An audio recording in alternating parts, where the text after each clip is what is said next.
պարտադիր ապահովագրության մասին է խոսքս իհարկե, ոչ մասնավոր ոլորտի, այլ ներկայումս ընդունված պարտադիր ապահովագրության մասին է խոսքը, կարծես թե պետությունը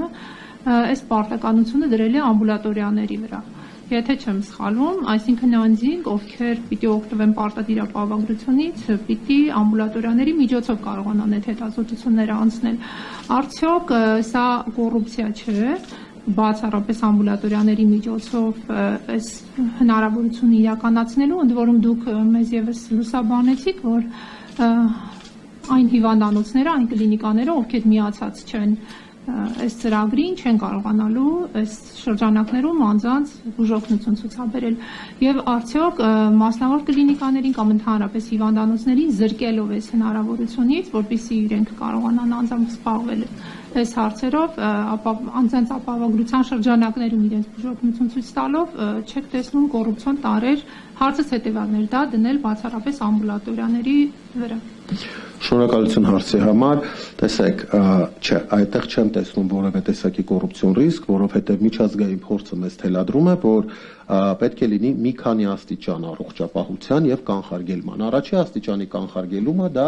առողջ ապրելակերպն է, վնասակար սովորություններից հրաժարվելը, կրթությունը եւ այլն։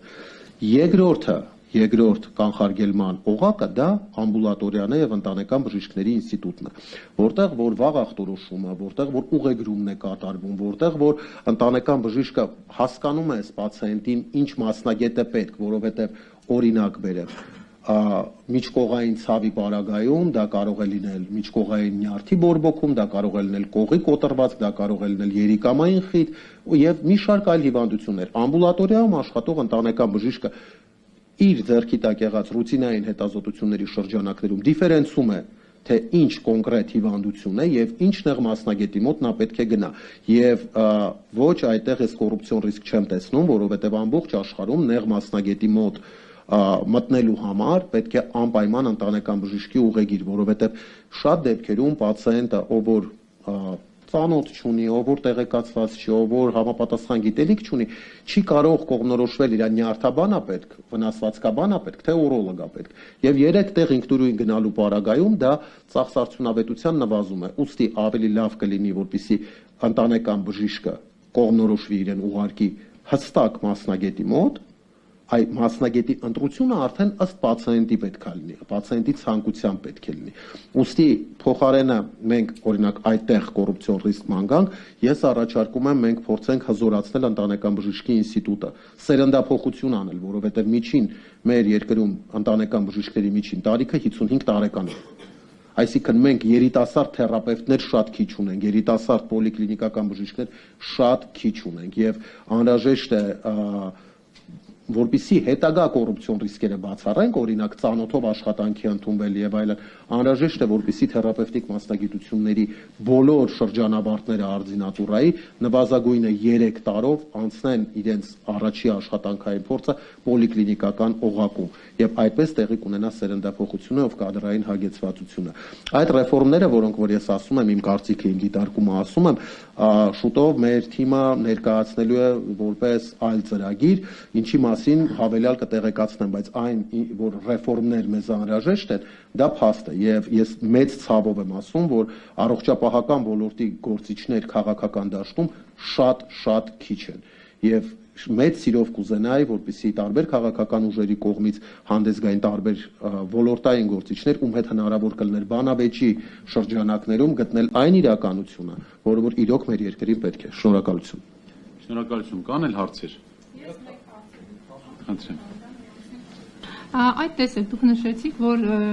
հզորացնենք ամբուլատորիաների գործունեությունը, այսօր բոլորս գիտենք, որ ամբուլատորիաներում արդեն իսկ ձեր ընտանեկան բժշկի մոտ գնալու համար պետք է օնլայն գրանցվես,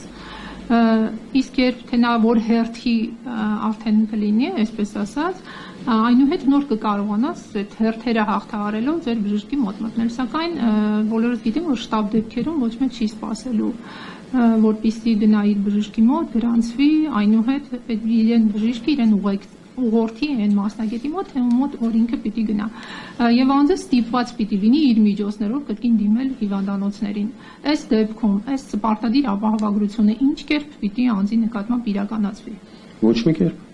որովհետև իսկ կոռուպցիոն ռիսկերը լարկա չեն ես ասացի, որ խնդիրը այնտեղ է, որտեղ որ բազմաթիվ հարցեր կան, իսկ ապահովագրության մասին օրենքը բազմաթիվ հարցեր է թողնում, ոչ թե պատասխաններ է տալիս։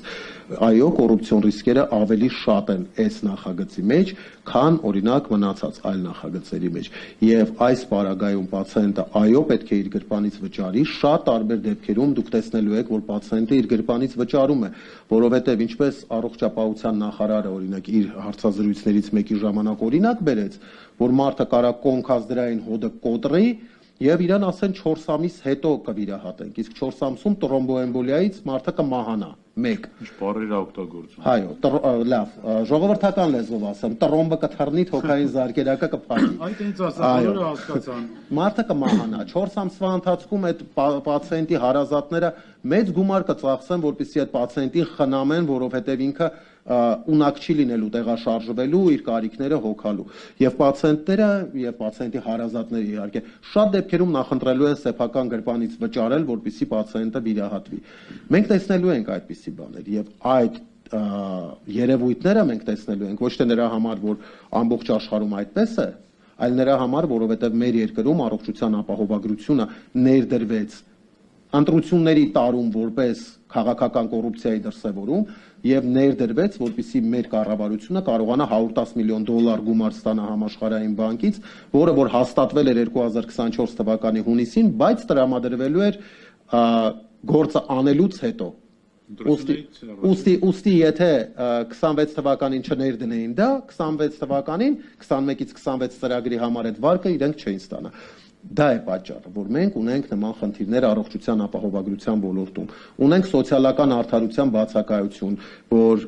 ավելի կարիքավոր մարդիկ, մինչև 200,000 դրամ ստացող մարդիկ չեն ապահովագրվել, բայց ավելի հնարավորություններով մարդիկ 200,000 պլյուս ստացող մարդիկ ապահովագրվել են։ Սոցիալական անարդարությունը այդտեղ միայն չի դրսևորվում։ Դրսևորվում է նաև, որ 1 միլիոն ստացող մարդը նույն 10,800 դրամն է վճարում, ինչը որ 210,000 դրամ ստացող մարդը։ Այսինքն աշխարհում նման բան չկա, աշխարհում տոկոսով են, աշխատավարձից տոկոսով են ապահովագրում, ոչ թե ֆիքսված գումարով։ Եվ եթե մեր հասարակությունը դա ընդունում է,